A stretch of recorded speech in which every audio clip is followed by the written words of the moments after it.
Mr. Minister, the floor is yours. Thank you very much, Mr. Chairperson, distinguished ambassadors, ladies and gentlemen.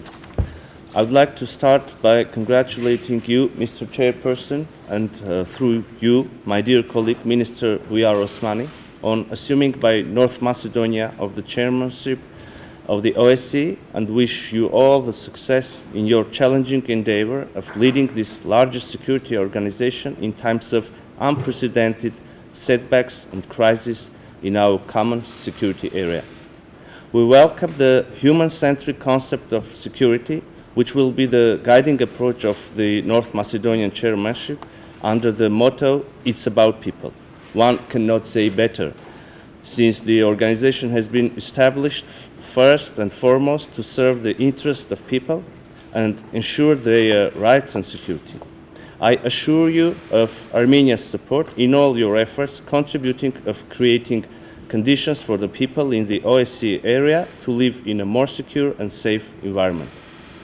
I would also like to thank you, Mr. Chairperson, for convening this special PC meeting and giving me the opportunity to speak about the situation in our region, and particularly the blockade of the Lachin corridor. Mr. Chairperson, I wish I could have come here to the PC to talk about the achievements of Armenia in strengthening its democracy, human rights, and the rule of law, and the process of successfully implementing large-scale reforms from judiciary to police, from fighting corruption to improving the social cohesion and justice. And believe me, I would have many things to say. Unfortunately, the security crisis and challenges following the war of aggression by Azerbaijan against Nagorno-Karabakh in 2020 and the subsequent aggression and occupation by Azerbaijan of the sovereign territory of Armenia threatens the Armenian democracy, undermining the efforts of the Armenian government towards bringing peace, stability, and security to the South Caucasus region. Since this is the first time that the Foreign Minister of Armenia addresses the Permanent Council following the 44-day war of aggression and occupation of Armenia's territory, I would like to briefly reflect on the impact that this large-scale, unprecedented use of force for the settlement of conflict have had in terms of perception of the OSCE, its principles and commitments, and its concept of comprehensive and indivisible security. The 44 days war of aggression was accompanied with war crimes and widespread violations of international humanitarian law, targeting of civilian population and infrastructure, destruction of cultural heritage, which were not properly investigated, and no one has been held accountable.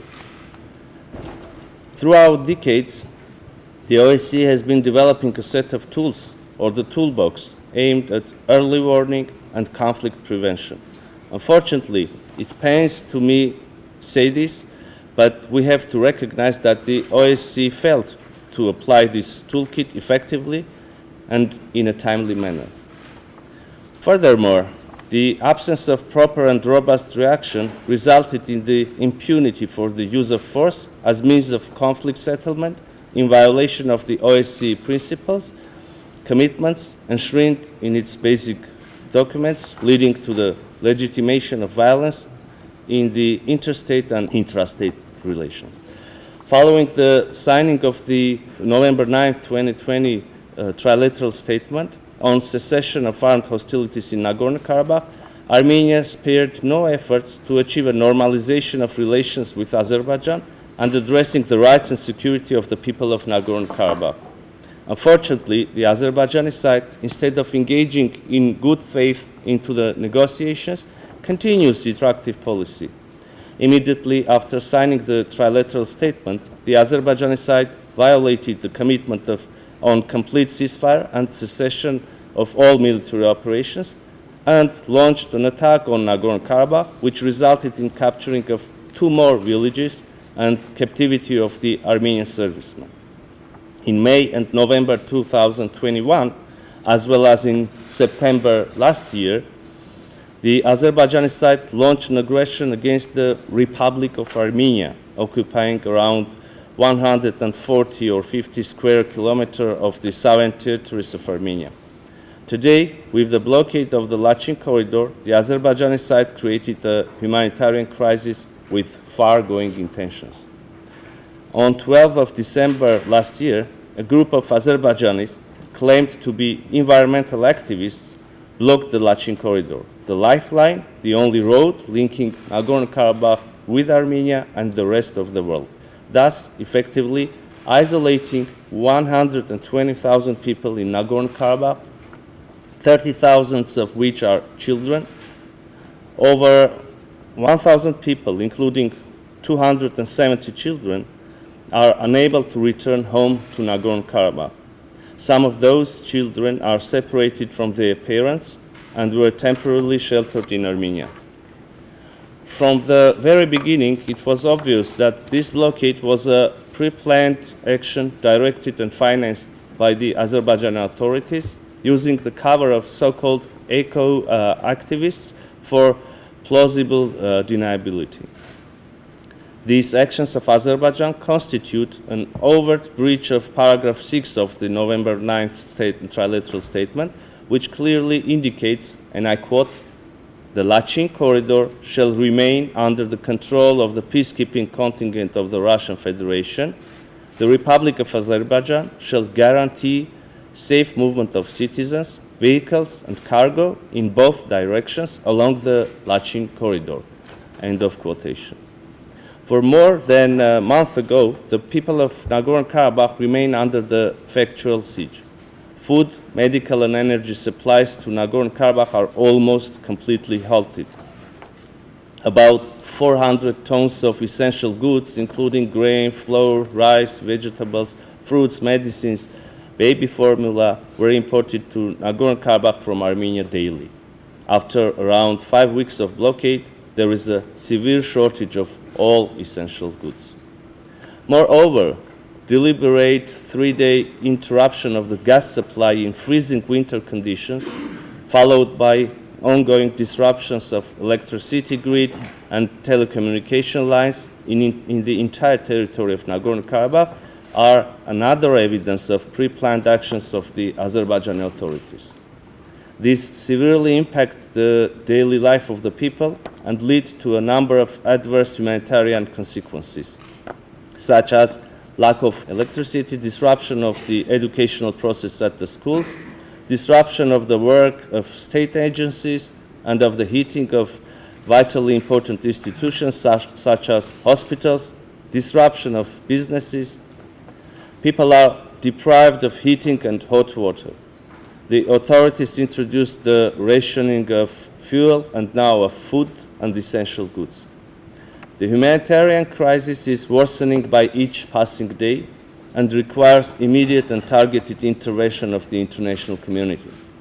We cannot stand by and watch how people are slowly starving to death because of political games and perhaps geopolitical considerations. The time to act is now. At the request of Armenia, this issue has been discussed at the UN Security Council.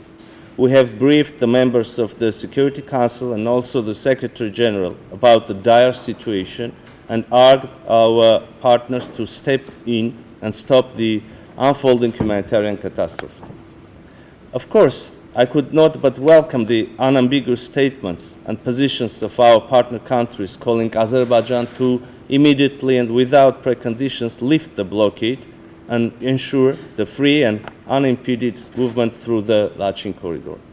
I believe that we should increase the pressure on Azerbaijan for it to comply with its own commitments. Azerbaijan should face consequences for these actions. The blockade of Nagorno-Karabakh is not an isolated episode, but must be seen as part of a widespread and systematic policy of Azerbaijan aimed at the ethnic cleansing of the people of Nagorno-Karabakh. Through creating unbearable living conditions, Azerbaijan aims to coerce the people of Nagorno-Karabakh to leave their native land, leave their homes. The recent statement of the President of Azerbaijan suggesting the deportation of those Armenians who do not want to become citizens of Azerbaijan comes to prove their intention of ethnic cleansing. it is imperative to send an international fact-finding mission to Nagorno-Karabakh and the Lachin corridor to assess the humanitarian situation on the ground, as well as to ensure unhindered humanitarian access to Nagorno-Karabakh for relevant UN bodies. Excellencies, having the political will to normalize relations with Azerbaijan, the Armenian government engaged in good faith in talks with Azerbaijan in 3 separate tracks, namely the opening of all transport communications in the region, delimitation and border security, and the agreement on normalization of relations or peace agreement between Armenia and Azerbaijan. In the first track, the resumption of economic and transport links in the region, we have established a trilateral working group headed from our side by the Deputy Prime Minister. There have been several meetings in this format, and issues of possible roads and railway connections, as well as other details related to the unblocking regional communications were discussed. Unfortunately, Azerbaijan's approach in this process was non-constructive from the very beginning. Despite its clear commitment taken under November 9 and 2020 and 11th of January of 2021 trilateral statements, Azerbaijan put forward the unsubstantiated demand for the extraterritorial corridor through the sovereign territory of Armenia. I want to clearly state that Armenia never took any commitment or agreed in any manner to any extraterritorial corridor through its territory. And all the claims by the Azerbaijani side are clear distortion and manipulation of the substance of the trilateral statements. Recently, the president of Azerbaijan acknowledged that it was himself who introduced the term of so-called Zangezur corridor in the international agenda and threatened to establish it sooner or later, regardless whether Armenia wants it or not. And he said that he introduced this term after the signing of November 9 trilateral statement. I would like to once again make it clear, we rule out any extraterritorial corridor on the territory of the Republic of Armenia and will not provide any corridor to anyone. This is a principled and irrevocable position, fully in line with the relevant provision of the November 9th statement. Moreover, the decision on providing a link between the western regions of Azerbaijan and Nakhichevan can be adopted swiftly as soon as Azerbaijan admits that all communications should operate under the jurisdiction and legislation of the Republic of Armenia. In this context, I would like to inform you that recently another attempt to find the final agreement on the opening of railway communications didn't succeed, as the Azerbaijani side put forward new conditions that were in contradiction with primary understanding of the sides on the modalities. In fact, this was the second time that Azerbaijan's actions derailed the progress on this issue. The first time, the preliminary agreement to solve the issues of railway connection was reached back in December 2021. This fact has even found its place in the statement of the President of the European Council, Charles Michel, from 14th of December 2021. The second track of the normalization talks is the work of commissions of delimitation and border security. The commissions were created after the armed incursion of the Azerbaijani armed forces into the sovereign territory of Republic of Armenia on 12th of May of 2021 and the subsequent occupation of Armenia's lands. The commissions held meetings to discuss the parameters of delimitation of the international border between Armenia and Azerbaijan. We firmly believe that without clearly agreed parameters of delimitation of the border, it will be impossible to achieve a sustainable peace. In this regard, the agreements reached in Prague and Sochi in particular, the reference to the Almaty Protocol and subsequent documents, is of utmost importance. Though in subsequent interpretations, the President of Azerbaijan, while claiming that Armenia thus recognized Azerbaijan's territorial integrity, failed to affirm the respect for the territorial integrity of Armenia. The work of the commissions was hampered by Azerbaijan.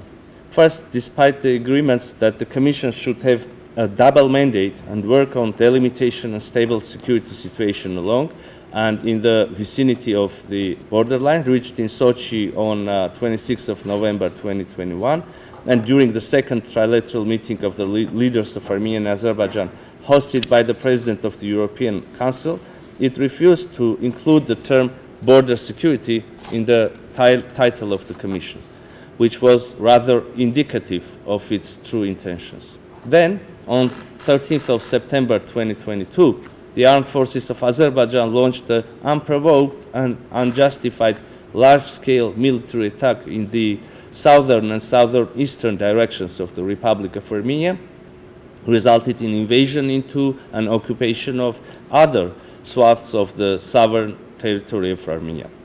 More than 200 servicemen were killed. The towns and villages in border provinces were indiscriminately shelled. During this aggression, Azerbaijani armed forces committed war crimes, extrajudicial killings, subjected Armenian military personnel, including women, to the most shocking and horrific humiliation and torture. These facts were documented by the Azerbaijani servicemen themselves and were uploaded to various social media outlets, clearly aiming to intimidate the Armenian side. In fact, the 44 days war of aggression was also accompanied by the large-scale violations of international humanitarian law. In this context, taking this opportunity, I would like to express our gratitude to Polish chairmanship, the Secretary General, the OSCE Troika, and the FSC chairmanship for dispatching the OSCE Needs Assessment Mission to Armenia to assess the situation on the ground, as well as all appreciation of efforts of those who supported the mission. The report of the mission clearly revealed the scale and magnitude of destruction, and we took note of conclusions and recommendations contained therein, which we believe should serve as a reference point for the follow-up and further engagement of the OSCE executive structures with Armenia. I also would like to thank the European Union for dispatching the monitoring mission to Armenia. We stand ready for further cooperation in this regard. The September aggression, as well as previous attacks and provocations by Azerbaijan, should be considered against the broader background of ever-expanding territorial claims against Armenia, including the capital city Yerevan, constantly voiced by the President of Azerbaijan and echoed by other high-ranking political personalities, which are accompanied manifestly by threats of use of force. This tactic of coercive foreign policy is deployed by Azerbaijan to extract endless one-sided concessions. For the moment, we see no indication of changing of this policy pattern, that is, of Azerbaijan's willingness to abandon its territorial claims, its bellicose rhetoric, and to commit to peace. Under these circumstances, we have all grounds to believe that even after the signing of an agreement on normalization of relations with Azerbaijan, it will continue to raise these absurd territorial claims against Armenia. The third track of talks is related to the text of the possible agreement on normalization of relations between Armenia and Azerbaijan, a peace treaty, which should comprehensively address all the issues and create a conducive security environment for continuation of discussions in various directions. The Armenian side suggested several fundamental proposals, in particular on clarification of parameters of delimitation of the international border, on distancing of forces from the state border and creation of a demilitarized zone, as well as creation of the Institute of Guarantors of the Peace Agreement. It is regrettable that all the proposals of the Armenian side were rejected by Azerbaijan. Along with this, we believe that the Nagorno-Karabakh conflict, the issue of guarantees of rights and securities of people living in Nagorno-Karabakh, also have to be somehow addressed. However, taking into account the Azerbaijani suggestion to discuss the issue separately from the peace agreement, The Armenian side suggested creating an international mechanism for dialogue between Stepanakert and Baku. We have to recognize the enormity of this task, considering that for more than 30 years there were effectively no relations between the two countries. But we firmly believe that the normalization of Armenia-Azerbaijan relations is crucial for the security and stability of the region and its perspectives. However, and this should be also recognized, this normalization could not be achieved without addressing the root causes of the conflict, the issue of fundamental human rights and the political will to work towards reconciliation. The blockade of the Lachin corridor, which goes exactly in opposite direction and makes the perspective of any progress in all these tracks even more distant, proves once again the absolute necessity of international engagement to address the issues of rights and security of the people of Nagorno-Karabakh. Excellencies, Nagorno-Karabakh conflict continues to remain a significant challenge to the regional and international peace and stability. The aggressive posturing, anti-Armenian rhetoric directed against Nagorno-Karabakh and Armenia, the blockade of the Lachin corridor comes to confirm this fact. More than 2 years after the signing of trilateral statement on November 9, 2020, Azerbaijan still refuses to repatriate all Armenian prisoners of war, captives, and other detained persons, in violation of obligations under Geneva Conventions, trilateral statement itself, and the constant calls of the international community. Currently, according to the data confirmed by Azerbaijan, 33 people are still kept hostage in Baku. I must also highlight 24 well-documented cases of enforced disappearances where we are in possession of indisputable recorded facts of the capture of Armenian prisoners of war, yet Azerbaijan rejects their captivity. Armenia is also extremely concerned about the state of the Armenian cultural heritage in the territories that fell under the Azerbaijani control in the aftermath of 2020 war. Dispatching of a UNESCO fact-finding mission to Nagorno-Karabakh and the surrounding territories, talks on which have been ongoing since November 2020, are still rejected by the Azerbaijani side. We understand that nowadays the OSCE is not having the best days, and the situation in the South Caucasus is not the only crisis that the organization is facing. At the same time, we believe that all conflicts in the area of OSCE responsibility should have the adequate attention of the organization and its structures. The OSCE, with the co-chairs of the Minsk group, has been involved in political resolution of the conflict from the very beginning. Despite all the challenges, the Minsk group still has a responsibility, as the political resolution of the conflict is yet to be achieved. We believe that OSCE can play an instrumental role not merely in achieving but also sustaining peace through the involvement of its structures. I thank you.